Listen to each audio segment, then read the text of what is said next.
Alright, what's good guys? It's Little Derek Comics back with another video, and today we'll be going over my Raven character model. So this is a 2D character model I made in Opentoonz. So I'm just gonna go through and just break down what all the character can do and how it can function and everything. So if you like animation and stuff like that, be sure to leave a like and subscribe to the channel for more.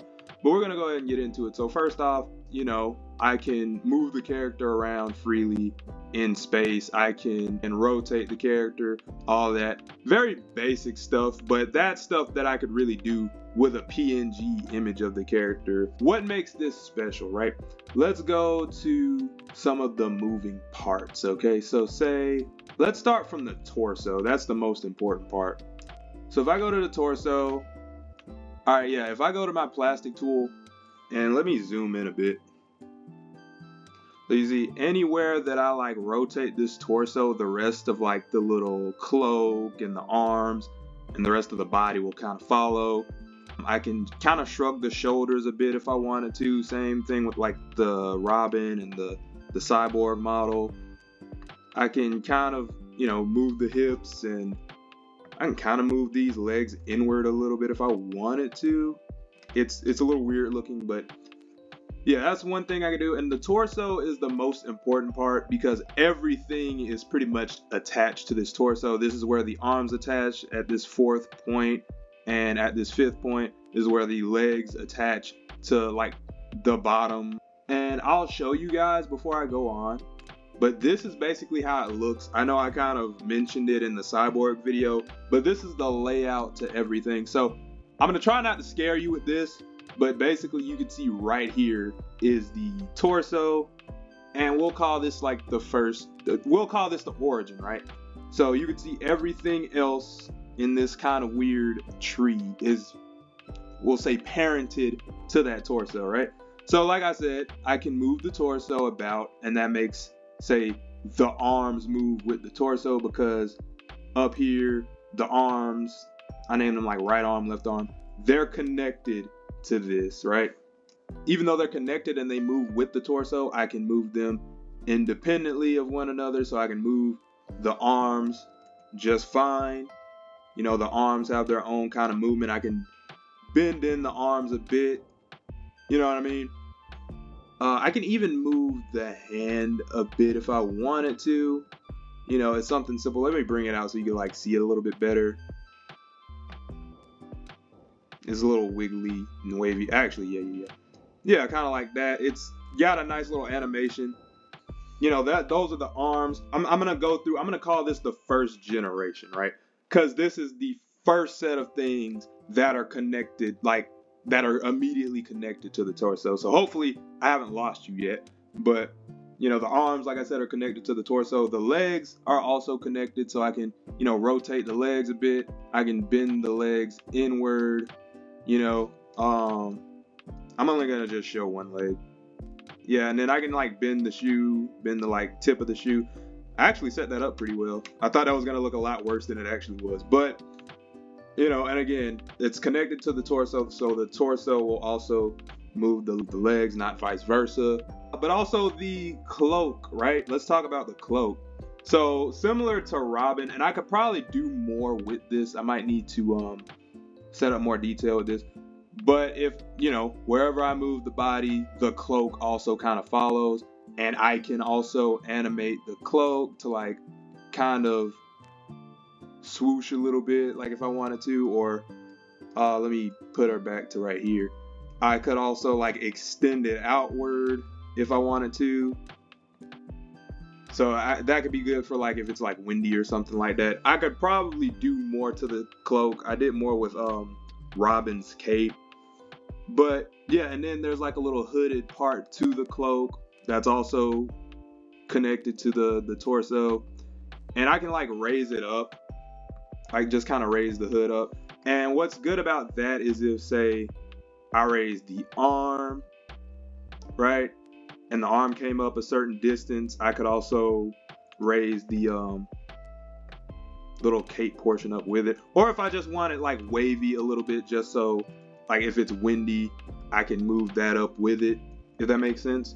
That's pretty much the first generation, right? That's everything right here in this first, like, because this is the origin, I'll call the torso, all right?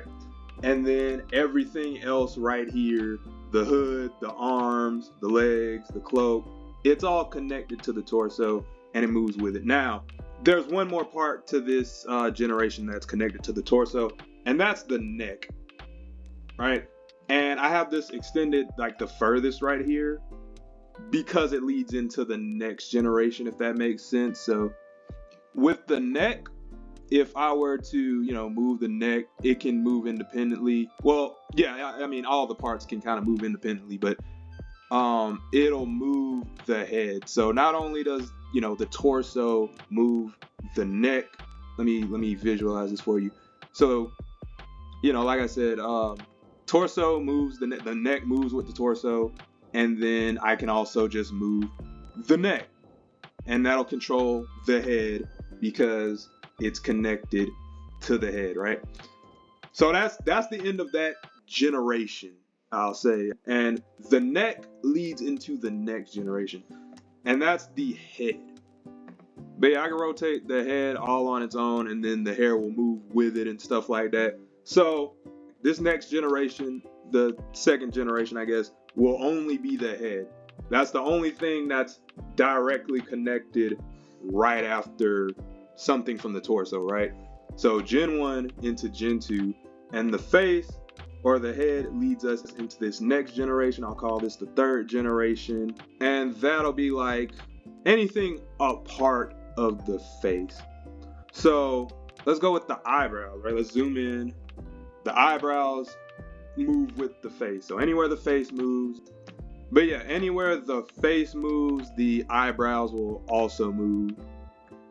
So, they'll stay right there, but I can, again, animate them independently of the face. So I can raise the eyebrows, I can lower the eyebrows, and I can also kind of move them upward like this, right? So I can make them go up, and then I can make them go down, and that can make her a little bit more angry looking.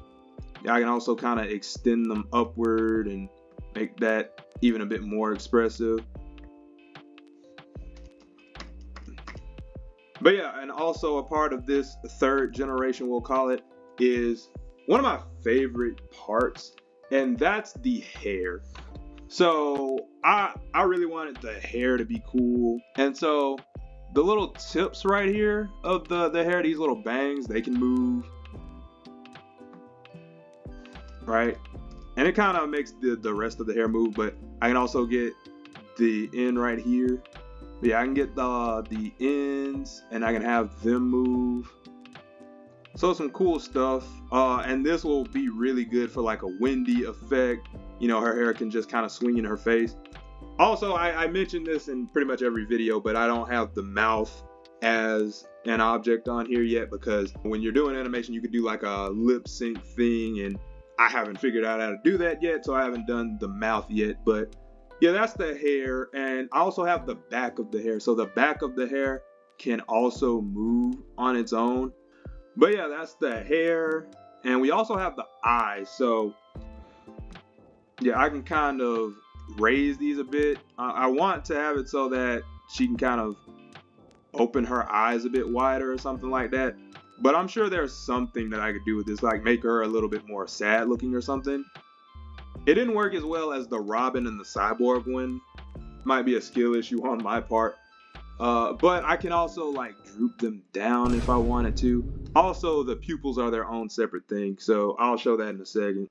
The pupils are a part of the eyes, or like they're the next generation after the eyes. So I can move the eyes themselves, which I probably won't need to do. I might need to just take this out entirely and not have the pupil or the eyes animated, but the pupils can also move independently of the eyes. And I might need to shrink them because they're big for one, and they go over the eyes. There's probably something else I could do to change that, but if you just pretend they're constrained to the actual eyeballs, then it looks like she's looking at something. So Since they are connected to the eyes, that would technically make them part of the 4th generation. And if you don't count the back of the hair, the pupils are the only thing in that 4th generation. So, you know, I think that was a bit smoother of a way to explain this this animation and how everything is connected. Hopefully that clicked, and if nothing else, hopefully you enjoyed seeing some animated stuff. So let me know what you thought of the video. Let me know, did you like it? Do you like the Raven drawing? Do you like the animation? Do you want to see more content like this? And if there was anything you were confused about, you know, let me know in the comments. I could probably try to explain it a bit better in the next video. And yeah, with that being said, I'll catch y'all in the next one, and I'm out. Peace.